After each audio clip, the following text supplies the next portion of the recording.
नमस्कार। Sunday special में special मुद्दे पर बात हमेशा से ही होती है, लेकिन चूंकि इस समय बिहार में चुनाव का माहौल है और पूरे देश की नज़र बिहार के चुनाव पर बनी हुई है, तो संडे स्पेशल भी इससे अछूता नहीं रह सकता। अभी मैं रिसेंटली एक इंटरव्यू देख रहा था प्रशांत किशोर का। प्रशांत किशोर इस समय बहुत सारे इंटरव्यू दे रहे हैं और उनके इंटरव्यू देने की सबसे बड़ी वजह यह है कि उन्होंने एक नई पार्टी बनाई है, जन स्वराज पार्टी। खुद इस बार उन्होंने चुनाव ना लड़ने का फैसला किया है। ये भी कह रहे हैं कि मैं पार्टी का अध्यक्ष भी नहीं हूं, पार्टी का मैं मुख्यमंत्री पद का दावेदार भी नहीं हूं, ना ही मैं मुख्यमंत्री बनूंगा। तो बहुत सारे लोग सवाल खड़े कर रहे हैं कि आप जब इतना सब कुछ करने ही वाले नहीं हैं, तो आपने इतना शोर शराबा क्यों मचाया। लेकिन नीतीश कुमार और तेजस्वी यादव, इन दो लोगों के बारे में प्रशांत किशोर अपने हर वीडियो में, हर इंटरव्यू में जरूर बोलते हैं। दो दो तीन तीन बात इनके बारे में कहते हैं। तेजस्वी के बारे में उनका नैरेटिव ये है, शुरू से ही लगभग 2 साल से वो यही कह रहे हैं कि ये नौवीं फेल है। सारी दुनिया जानती है कि वो नौवीं फेल है, लेकिन दुनिया ये भी जानती है कि वो लालू प्रसाद यादव का बेटा है, बिहार का डिप्टी सीएम रहा है और एक प्रभावशाली यादव कम्युनिटी का सबसे बड़ा लीडर इस समय बिहार में तेजस्वी यादव है। लेकिन वो उस पर लगातार हमला बोलते रहते हैं। और दूसरा एक बात और कहते हैं प्रशांत किशोर कि नीतीश कुमार 14 नवंबर के बाद बिहार के मुख्यमंत्री नहीं बनेंगे। आप सब जानते हैं कि 14 नवंबर को बिहार चुनाव के नतीजे आएंगे, तो उनका कहना है कि 14 नवंबर के बाद वो बिहार के मुख्यमंत्री नहीं रहेंगे, चाहे कोई बने, नीतीश कुमार नहीं बनेंगे। और ये प्रशांत किशोर वही प्रशांत किशोर हैं जो कुछ साल पहले नीतीश कुमार के चुनाव रणनीतिकार थे। उनको चुनाव जितवाया था, लगभग 10-15 साल पहले की जब बात है, जब नीतीश कुमार शुरुआती दौर में आ रहे थे। उसके बाद मोदी जी से जुड़ गए प्रशांत किशोर, फिर ममता बनर्जी से जुड़ गए, फिर जगन मोहन से जुड़ गए। तो उनका तो काम था, ये धंधा था। लेकिन अब वो बार बार नीतीश के बारे में ये कहते हैं कि नीतीश कुमार को बीमारी है। उनके तरह तरह के वीडियो आते हैं, किसी में मोदी जी के सामने वो हाथ जोड़कर बैठे रहते हैं, किसी में वो मोदी जी के पैर छूने की कोशिश करते हैं, कुछ का कुछ कह देते हैं। ये बात सही भी है, बहुत ही ये चीजें उल्लेखनीय है और पब्लिक डोमेन में है, हमने और आपने भी ये सब देखा है। लेकिन उसके बावजूद भी प्रशांत किशोर लगातार ये कहते रहते हैं कि नीतीश सीएम नहीं बनेंगे। एक बयान अमित शाह ने दिया, अमित शाह बार बार इस बयान को रिपीट कर रहे हैं कि बिहार का मुख्यमंत्री कौन होगा यह चुनाव नतीजों के बाद तय होगा। इसे लेकर सारे विपक्ष के जो अन्य दल हैं वो कहने लगे हैं कि देखिए, अमित शाह की और बीजेपी की तो नीयत नहीं है कि नीतीश को फिर से सीएम बनाया जाए, इसलिए वो ऐसा बयान दे रहे हैं। लेकिन अमित शाह हमेशा यही बयान देते हैं। किसी भी राज्य का चुनाव हो, आप हरियाणा का देख लीजिए, महाराष्ट्र का देख लीजिए, वो हमेशा यही कहते हैं कि मुख्यमंत्री कौन होगा ये चुनाव के नतीजों के बाद तय होगा, विधायक जो चुनकर आएंगे वो तय करेंगे। और वो इसमें कुछ भी अलग बात नहीं कह रहे, लेकिन उनकी बात में से बात निकाल ली जा रही है। तेजस्वी यादव बार बार इस बात को रिपीट कर रहे हैं कि बीजेपी को अगर मौका मिला तो वो इस बार नीतीश को सीएम नहीं बनने देगी। इसके पीछे सबकी अलग अलग थ्योरी है। सबसे बड़ी थ्योरी तो यही है कि भारतीय जनता पार्टी 101 सीटों पर चुनाव लड़ रही है इस बार। पिछली बार ये नीतीश कुमार की जो पार्टी है उससे 4 या 5 सीटें कम चुनाव लड़ी थी। जेडीयू को 105 सीटें मिली थी, शायद ये 100 सीटों पर चुनाव लड़े थे बीजेपी वाले 2020 में। लेकिन स्ट्राइक रेट बीजेपी का शानदार रहा था। जेडीयू बहुत नीचे आ गई थी, आधे से भी कम पर आ गई थी। उसकी सबसे बड़ी वजह थी लोक जनशक्ति पार्टी। चिराग पासवान की जो पार्टी थी वो अलग चुनाव होकर लड़ रही थी और उसने सबसे ज्यादा नुकसान नीतीश कुमार को किया। तो अब एक नैरेटिव ये भी चलाया जा रहा है कि अगर इस बार, चूंकि बीजेपी और जेडीयू दोनों 101 सीटों पर चुनाव लड़ रही हैं, तो इस बार अगर जेडीयू की सीटें उतनी ही कम आ जाती हैं या बीजेपी से स्ट्राइक रेट उनका बहुत कम रहता है, तो बीजेपी फिर चिराग पासवान, जीतन राम मांझी और कुशवाहा इन सब के साथ मिलकर के सरकार बनाने की स्थिति में आ सकती है। यानी बीजेपी बिना जेडीयू के सरकार बनाने की स्थिति में आ सकती है। और अगर वो परिस्थिति हुई तो निश्चित रूप से बीजेपी उसका प्रयास भी कर सकती है। लेकिन अभी फिलहाल किसी भी स्थिति में नीतीश कुमार का सिक्का डाउन होता हुआ मुझे नजर नहीं आ रहा है। मैंने इन सब मुद्दों पर बात करने के बाद बिहार के कुछ पत्रकार साथियों से बातचीत की, वहां पर कुछ अखबारों में ब्यूरो में काम करने वाले लोग हैं, उनसे बातचीत की। जो इस समय फील्ड रिपोर्टिंग में गए हुए हैं, कुछ यूट्यूबर्स हैं इस समय जो फील्ड में घूम रहे हैं, उनसे भी मैंने बातचीत की, उनके वीडियोस भी देखे। नीतीश कुमार की आलोचना कोई नहीं करता। आम जनता में नीतीश कुमार की एक्सेप्टेंस अभी भी है और लोग नीतीश कुमार के बारे में यह कहते हैं कि साहब इन्होंने काम तो कराया है, ठीक है, अगर बीमार हैं तो क्या हुआ। और यहां एक उदाहरण मैं और आपको देना चाहूंगा कि बीमारी की जो बात की जाती है, बीमार तो नवीन पटनायक भी थे, उड़ीसा के पूर्व मुख्यमंत्री, और मेरे ख्याल में उन्होंने अपने पिछले 2 जो कार्यकाल थे और लास्ट वाला जो कार्यकाल था उनका, वो तो पूरा बीमारी में ही चलाया उन्होंने।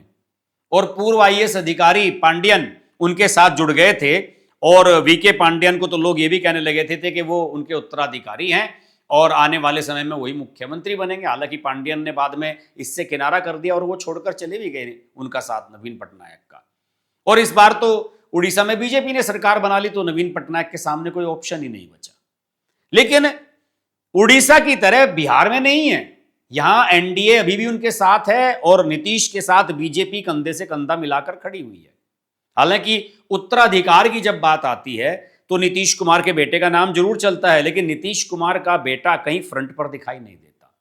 ना नीतीश कुमार ने कभी इस तरह की कोई कोशिश की कि अपने बेटे को कोई बड़ा पद दिलवाया जाए। ये इसके लिए नीतीश कुमार की तारीफ करनी पड़ेगी कि उन्होंने वंशवाद की पॉलिटिक्स के खिलाफ लड़ाई लड़ी, वंशवाद की लाइन उन्होंने कभी नहीं पकड़ी।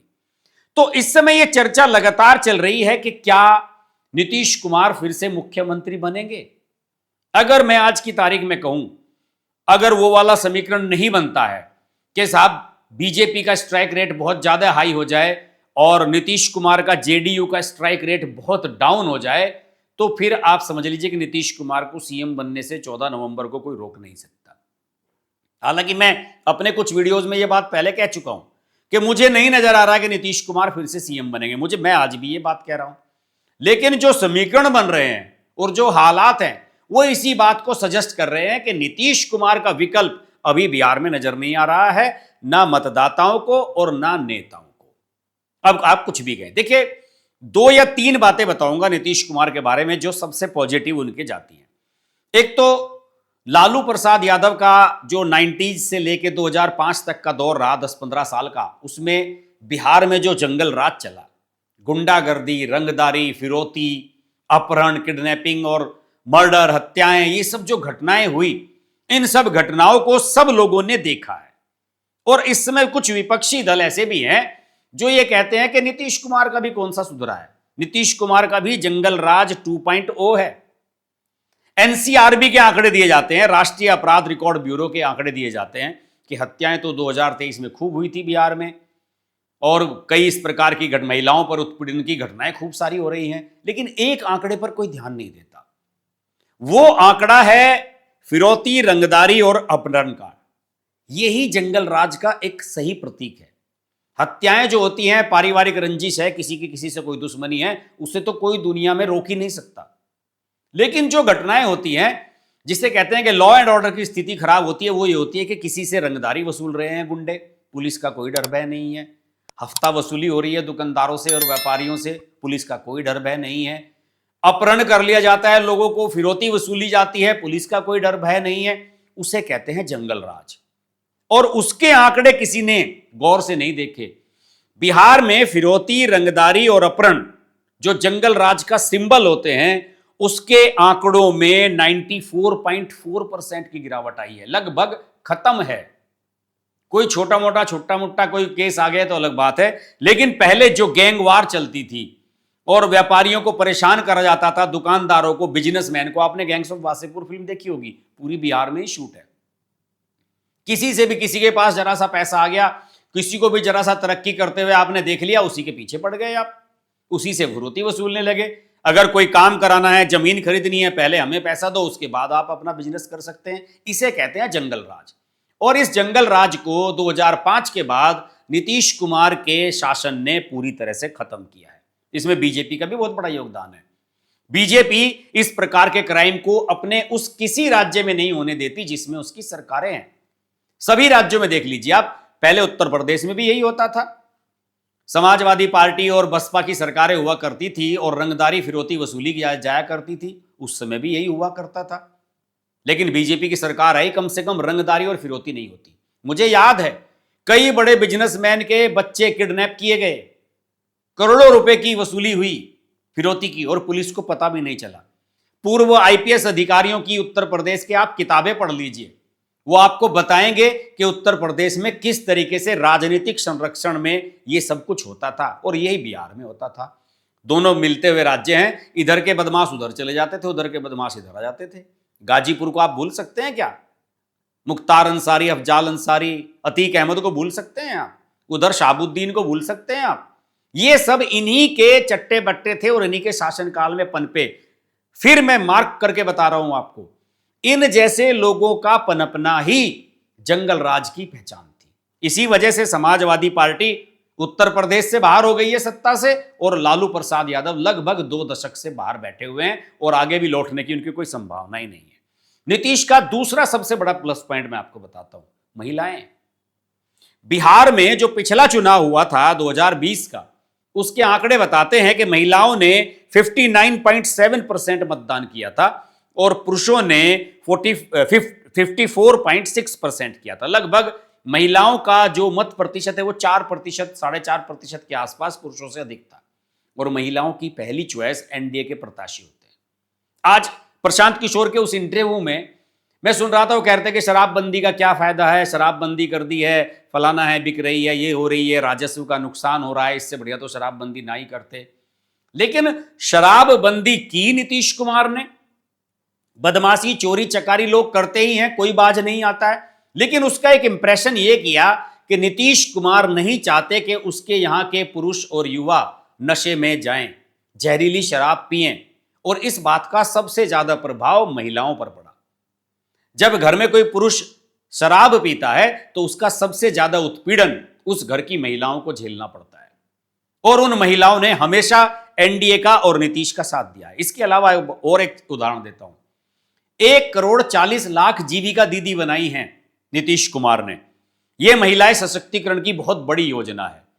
शराबबंदी का फैसला भी इन जीविका महिलाओं के कहने पर ही किया गया था। इन्हीं से नीतीश कुमार ने पूछा था कि शराबबंदी लागू करनी चाहिए या नहीं, और महिला रोजगार को लेकर कई योजनाएं नीतीश कुमार ने बनाई हैं। तो महिलाएं तो लालू प्रसाद यादव को बिल्कुल वोट नहीं देती। अगर यादव परिवार की हैं और जातिवाद है तो फिर तो वो चली जाएंगे उनके साथ, लेकिन महिलाओं का बड़ा चंक एनडीए के साथ जाता है, और ये एनडीए का सबसे बड़ा प्लस पॉइंट है। और दूसरे, विकास, डेवलपमेंट। जंगल राज की वजह से बिहार का कोई विकास नहीं हुआ, सब जानते हैं, लेकिन बिहार में विकास की दर नीतीश के कार्यकाल में 14.47% तक पहुंच गई है, पहले से 2-3 गुनी 4 गुनी तक। यह उनका सबसे बड़ा, और समय समय पर उनके ऐलान आते हैं, 7 निश्चय किए थे उन्होंने, उसका पार्ट 1 भी आया, पार्ट 2 भी आया।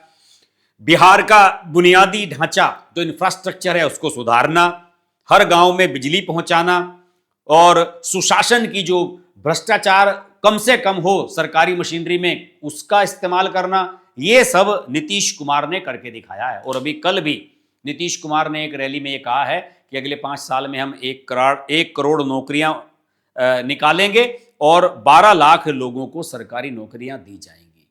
तो नीतीश कुमार, मुझे लग रहा है, तमाम निगेटिविटी के बावजूद, अपने खिलाफ माहौल होने के बावजूद, एंटी इनकम्बेंसी, तमाम बातों के बावजूद, आज भी अगर मुख्यमंत्री फेस की बात करूं तो बिहार के नंबर 1 और सर्व स्वीकार्य नेता हैं। बाकी तो 14 नवंबर को पता चल जाएगा। आज के वीडियो में इतना ही। संडे स्पेशल का ये एपिसोड आपको अच्छा लगे तो लाइक कीजिए, शेयर कीजिए। चैनल को अभी तक सब्सक्राइब नहीं किया है तो सब्सक्राइब कीजिए, नोटिफिकेशन का बेल आइकन प्रेस कीजिए और जुड़े रहिए हमारे साथ। नमस्कार। अगर आपको हमारी वीडियो पसंद आई तो वीडियो को लाइक करें, चैनल को सब्सक्राइब करें और नोटिफिकेशंस के लिए बेल आइकन को प्रेस करें।